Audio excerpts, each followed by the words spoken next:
आज के वीडियो में क्लास 9th के प्रश्न बैंक के अध्याय 1 के क्वेश्चनों को हल कर। क्वेश्चन नंबर 5 में करना है हर का परिमेयकरण। तो हर का परिमेयकरण करने के लिए ये जो हर में जो संख्या लिखी हुई है इसी संख्या का ऊपर और नीचे गुणा हो जाएगा। केवल ये जो बीच का साइन है वो चेंज हो जाएगा, ये माइनस की जगह बीच का साइन प्लस हो जाएगा। तो ये हो जाएगा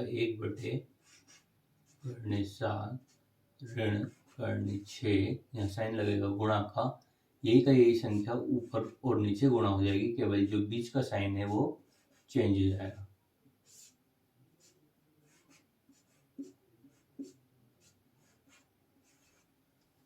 अब अगली स्टेप में क्या होगा कि इस 1 का गुणा पहले करनी 7 से होगा, फिर इस 1 का गुणा होगा करनी 6 से। तो ये हो जाएगा अपना करनी 7 धन करनी 6।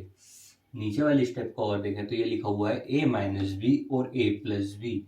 ये एक सर्वसमीका होती है क्या कि a माइनस बी और a प्लस बी बराबर होता है a का वर्ग ऋण b का वर्ग। तो ये हो जाएगा, यहाँ पे a की जगह लिखा हुआ है करनी 7, b की जगह लिखा हुआ है करनी 6। तो ये हो जाएगा a minus B a plus B बराबर a का वर्ग ऋण b का वर्ग, मतलब करनी 7 का वर्ग ऋण करनी 6 का वर्ग। ये हो जाएगा करनी 7 धन करनी 6 बटे करनी 7 का वर्ग 7 करनी 6 का वर्ग 6। तो ये हो जाएगा करनी 7 धन करनी 6 बटे 1। ये अगली स्टेप में हो जाएगा क्या करनी 7 धन करनी 6। ये हो जाएगा आंसर। मान ज्ञात करना है। 3 के ऊपर 1/5 की घात है और पूरे के ऊपर लिखा हुआ है 4 की घात। तो ये घातांक के नियम के अनुसार अगर देखें तो a के ऊपर b की घात और अगर पूरे के ऊपर c की घात लिखी हुई है तो इसका मतलब है कि a b इंटू सी, मतलब जो घात में जो दोनों संख्या लिखी हुई है इनके आपस में गुणा हो जाएगा। तो ये हो जाएगा 3 के ऊपर 1/5 की घात गुणा 4। तो ये हो जाएगा 3 के ऊपर इस 1 का गुणा 4 से होगा 4/5 की घात। ये हो जाएगा आंसर।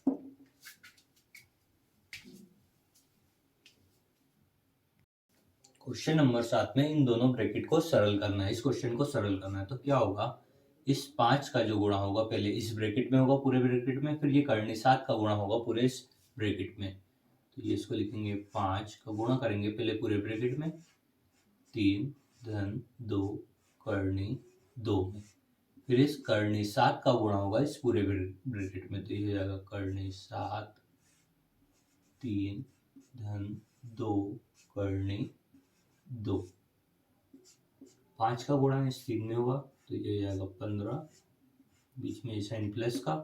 5 का गुणा इस 2 में हो जाएगा तो ये हो जाएगा 10 करनी 2 धन करनी 7 का गुणा 3 में हो जाएगा तो ये हो जाएगा 3 करनी 7 धन करनी 7 का गुणा होगा 2 करनी 2 में तो ये आएगा 2 करनी 14। ये हो जाएगा इसका आंसर।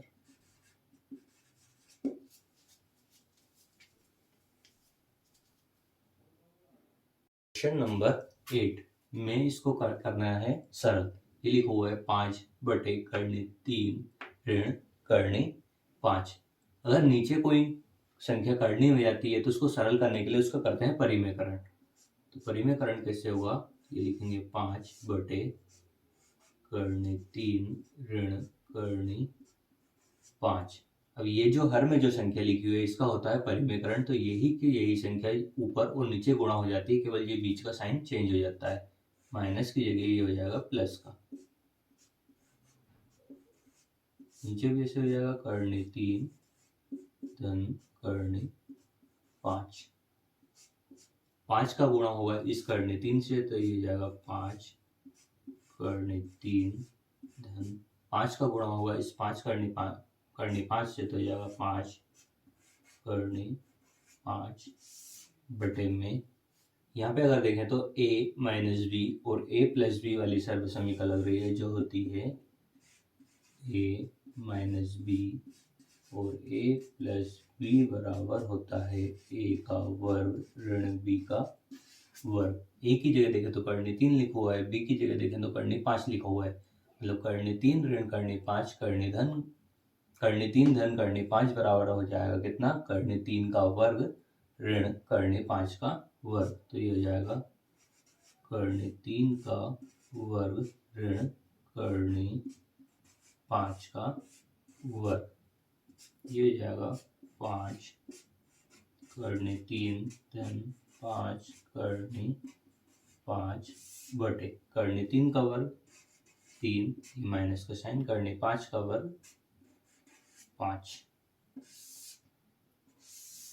ये हो जाएगा 5 करनी 3 धन 5 करनी 5 बटे में हो जाएगा 3 ऋण 5, तो ये हो जाएगा कितना, माइनस का 2। ये हो जाएगा क्वेश्चन नंबर 8 का आंसर। दोनों को करना है सॉल्व। तो ये पहले क्या होगा, इसमें इस √3 का इंटू होगा पूरा इस ब्रैकेट से, फिर माइनस √5 का इंटू होगा इस पूरे ब्रैकेट से। तो ये हो जाएगा √3 का इंटू होगा इस पूरे ब्रैकेट से, तो ये हो जाएगा √5 प्लस √3, इसके बाद इस माइनस √5 का इंटू होगा इस पूरे वाले ब्रैकेट से, तो ये हो जाएगा √5 प्लस √3 से। इस √3 का इंटू होगा √5 से, तो ये हो जाएगा √15 प्लस √3 इंटू √3 हो जाएगा 3, ये माइनस का साइन √5 इंटू √5 हो जाएगा 5, माइनस का √5 प्लस √3 दोनों का इंटू होगा, तो ये हो जाएगा माइनस का √15। तो ये वाले प्लस के √15 से माइनस वाला √15 कट जाएगा, बचेगा कौन, 3 माइनस 5, 3 माइनस 5, तो ये हो जाएगा -2। ये हो जाएगा आंसर।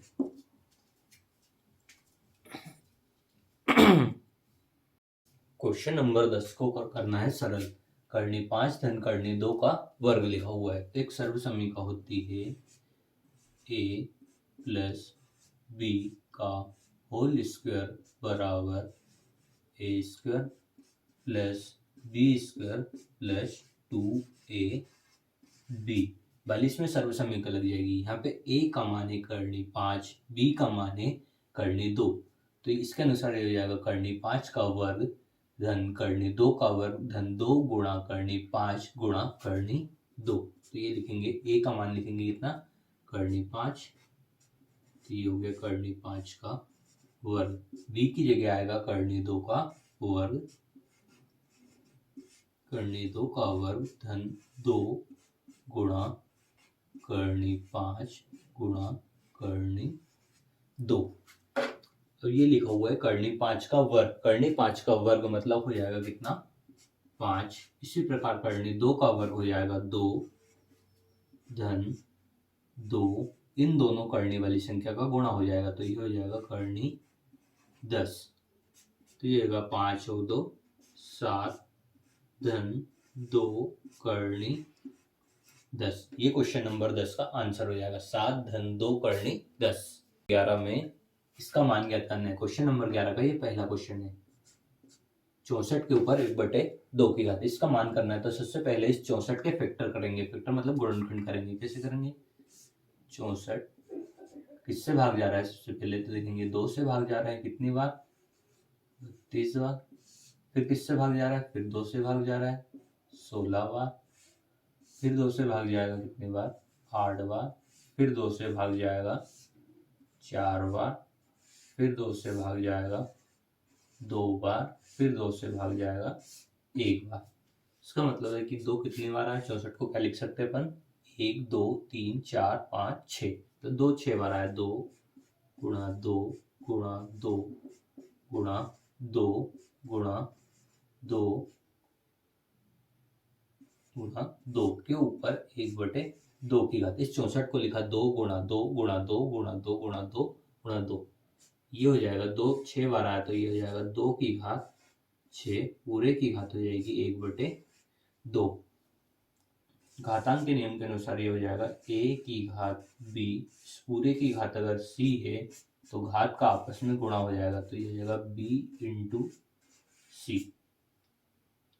तो ये हो जाएगा 2 के ऊपर 6 गुणा 1/2 की घात। अब ये 2 से इस 6 को काटेंगे 3 बार, तो ये हो जाएगा 2 के ऊपर 3 की घात। 2 के ऊपर 3 की घात का मतलब कि 2 3 बार लिखा हुआ है, गुणा में 2 गुणा 2 गुणा 2, तो ये 2 गुणा 2 गुणा 2 बराबर हो जाएगा 8।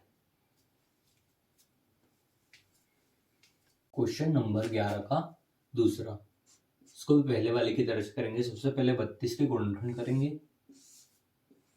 फैक्टर करेंगे 32 के। सबसे पहले 2 से भाग जाएगा, कितनी बार 16 बार, फिर 2 से भाग देंगे 8 बार, फिर 2 से भाग जाएगा 4 बार, फिर 2 से भाग जाएगा 2 बार, फिर 2 से भाग जाएगा कितनी बार 1 बार। मतलब 32 को लिख सकते हैं अपन 2 गुणा 2 गुणा 2 गुणा 2 गुणा 2 के ऊपर 2/5 की घात। 32 को अपन ने लिख लिया, कितनी बार आया 2, 1 2 3 4 5, मतलब ये हो जाएगा 2 के ऊपर 5 की घात, और पूरे के ऊपर हो जाएगी कितने की घात 2/5 की घात। वही घातांक के नियम के अनुसार लगेगा कि a के ऊपर b की घात, और अगर पूरे के ऊपर c की घात है तो वो हो जाएगा a के ऊपर b इंटू सी। तो ये हो जाएगा कितना 2 के ऊपर 5 गुणा 2/5 की घात। ये 5 से 5 कट जाएगा, बचेगा कितना 2 के ऊपर 2 की घात। 2 के ऊपर 2 की घात मतलब 2 गुणा 2 बराबर कितना 4।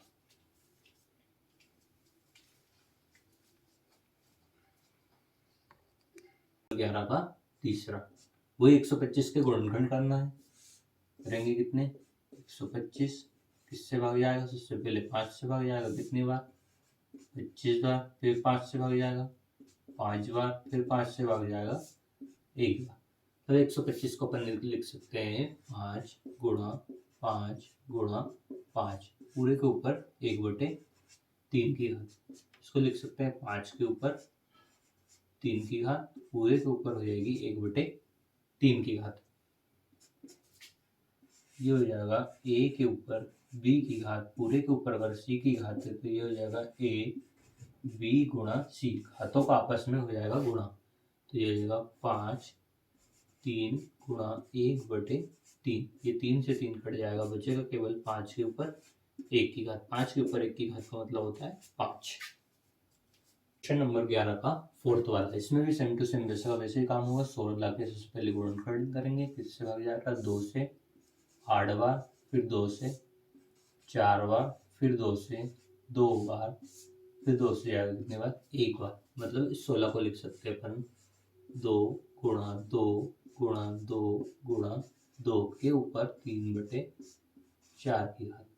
तो ये हो जाएगा 2 के ऊपर 4 की घात, पूरे के ऊपर हो जाएगा 3/4 की घात, क्योंकि 2 4 बार आया तो 2 के ऊपर 4 की घात हो गई।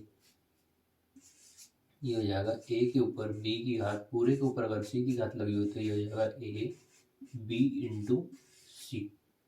तो ये हो जाएगा 2 के ऊपर 4 गुणा 3/4 की घात। ये 4 से 4 कट जाएगा, बचेगा केवल 2 के ऊपर 3 की घात। तो ये हो जाएगा 2 गुणा 2 गुणा 2 बराबर हो जाएगा 8। क्वेश्चन नंबर 12 का पहला, इसको करना है सरल।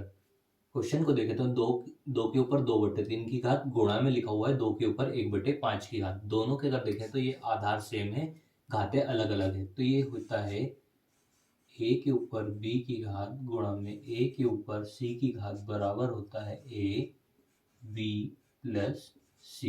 इसका मतलब है अगर दोनों के आधार सेम है, घातें अलग अलग है, तो घातें आपस में जुड़ जाएंगी और आधार जो है वो एक ही बार लिखाएगा। तो ये हो जाएगा 2 के ऊपर 2/3 की घात धन 1/5 की घात। इसको करेंगे सरल।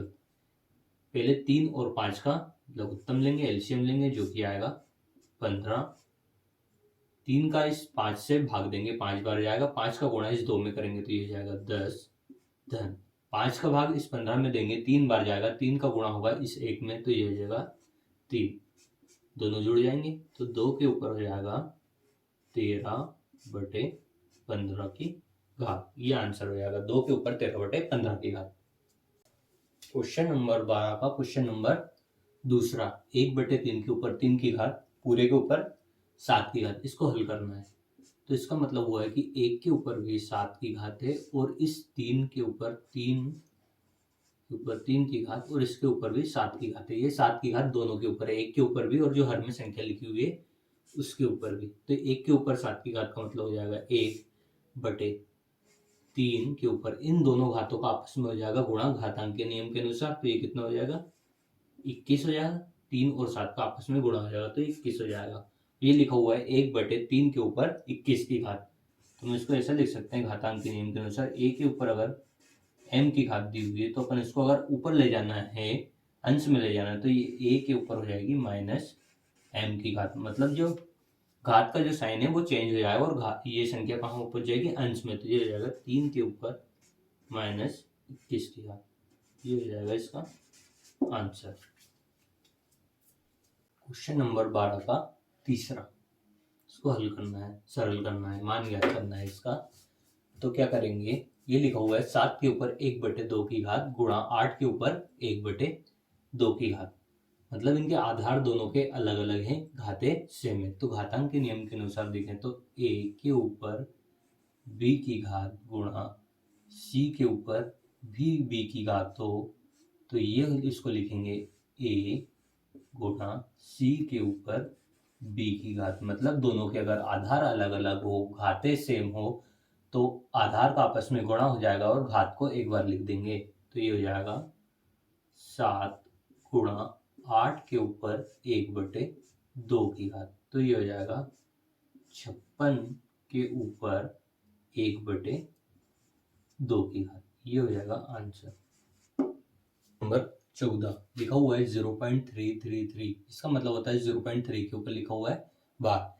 इसको p/q मतलब परिमेय संख्या के रूप में व्यक्त करना है, जहाँ पे p और q एक इंटीजर है। इंटीजर मतलब पूर्णांक है और q का मान कभी भी 0 नहीं हो सकता। तो ऐसे क्वेश्चन में क्या करेंगे, जितने बार लगे हैं पहले इसको x के बराबर मान लो, ये वाली संख्या को। तो ये हो जाएगा x बराबर 0.333। ये रिपीट होता रह रहा है, 3 बार बार रिपीट हो रहा है। इसके कारण मैंने लिखा दिया 3 के ऊपर बार।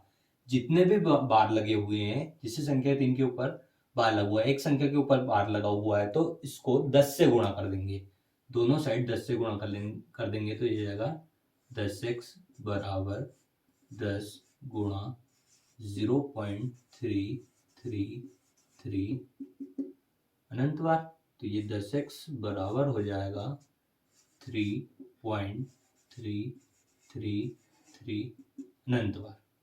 10x बराबर 3 धन इस 0.33 को अपन ऐसा लिख सकते हैं 0.3333। मतलब अभी भी वही रह गया, 3 में अगर 0.33 को जोड़ेंगे तब भी वही आएगा, 3.33 ही आएगा।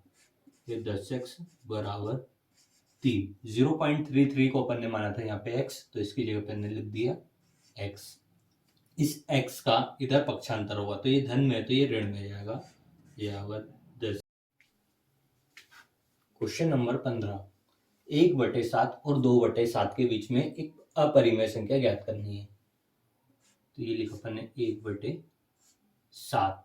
जब 7 से इस 1 में भाग देंगे तो ये आएगा कितना, 0.142857 के ऊपर बार। मतलब ये वाली संख्या फिर बार बार रिपीट होने लगेगी अगर अपन 7 से इस 1 को भाग देंगे। इसी प्रकार अगर 2/7 तो इस 7 से उस 2 को भाग देंगे तब ये आएगा कितना, आएगा 0.285714।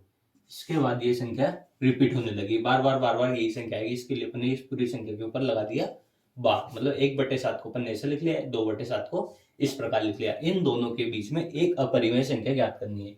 इन दोनों के बीच में अनंत अपरिमेय संख्या हो सकती है, तो इन दोनों के बीच में एक अपरिमेय संख्या ज्ञात करनी है। किस किस के बीच में? 1/7 और 2/7 के बीच एक अपरिमेय संख्या क्या हो सकती है? मतलब ये वाली संख्या 0.142857 से बड़ी होनी चाहिए और 0.28571 से छोटी होनी चाहिए, जब वो कहलाएगी इन दोनों के बीच में। मतलब ऐसी संख्या सोचना है जो रिपीट ना हो, जिनके बार बार रिपीट ना हो।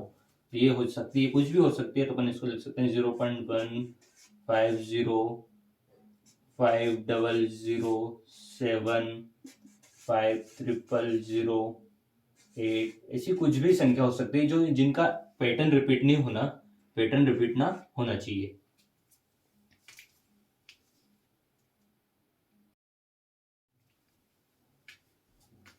क्वेश्चन नंबर 13, 1 और 2 के बीच में 5 परिमेय संख्या ज्ञात करनी है। तो 1 और 2 के बीच में अनंत परिमेय संख्या हो सकती है, लेकिन हमें कितनी 5 परिमेय संख्या ज्ञात करनी है। तो कैसे ज्ञात करेंगे? चूंकि हम इस 1 को लिख सकते हैं, जितनी भी परिमेय संख्या ज्ञात करनी हो उससे एक ज्यादा संख्या का ऊपर और नीचे उस संख्या में गुणा कर दो। जैसे 1 और 2 के बीच में 5 करनी है, तो इसमें गुणा कर दो 5 धन 1 का, और नीचे भी इसको लिख दो 5 धन 1। तो ये हो जाएगा 1 गुणा 6/6। इसका मतलब हो गया ये 6/6। इसी प्रकार 2 को भी ऐसे लिख दो, हो जाएगा 2 गुणा 5 धन 1/5 धन 1। तो ये हो जाएगा 2 को अपन लिख सकते हैं 5 और 1 6, 6 दूनी 12/6 हो जाएगा। कितनी परिमेय संख्या अपने को ज्ञात करनी थी? 1 और 2 के बीच में 5 परिमेय संख्या ज्ञात करनी थी। तो ये अब क्या करेंगे, 1 को लिखना अपन ने 6/6 और इसको लिख लिया अपन 12/6। तो इनके बीच में 5 परिमेय संख्या कौन कौन सी हो जाएगी? 1 एवं 2 के बीच में 5 परिमेय संख्या कौन कौन सी हो जाएगी? इनको छोड़ दो 6/6 के बाद से, तो ये हो जाएगी 7/6, अगली हो जाएगी 8/6, अगली हो जाएगी 9/6, अगली हो जाएगी 10/6 और आखिरी हो जाएगी ये 11/6 हो गई 5। 1 2 3 4 5। क्या करना था? परिमेय संख्या निकालने के लिए 5 परिमेय संख्या निकालनी थी, तो अपन ने जितनी परिमेय संख्या निकालनी है उस संख्या में उससे एक अधिक संख्या का गुणा कर दो। तो ये हो गया 1 गुणा 5 धन 1, नीचे भी 5 धन 1, तो ये हो गया 6/6। इसी प्रकार अपन ने इसमें भी किया, तो 2 गुणा 5 धन 1, 5 धन 1, ये हो गया 6 दूनी 12/6। अब इन दोनों के बीच में परिमेय संख्या निकाल लो, जो बीच की संख्या है वही तुम्हारी परिमेय संख्या हो जाएगी।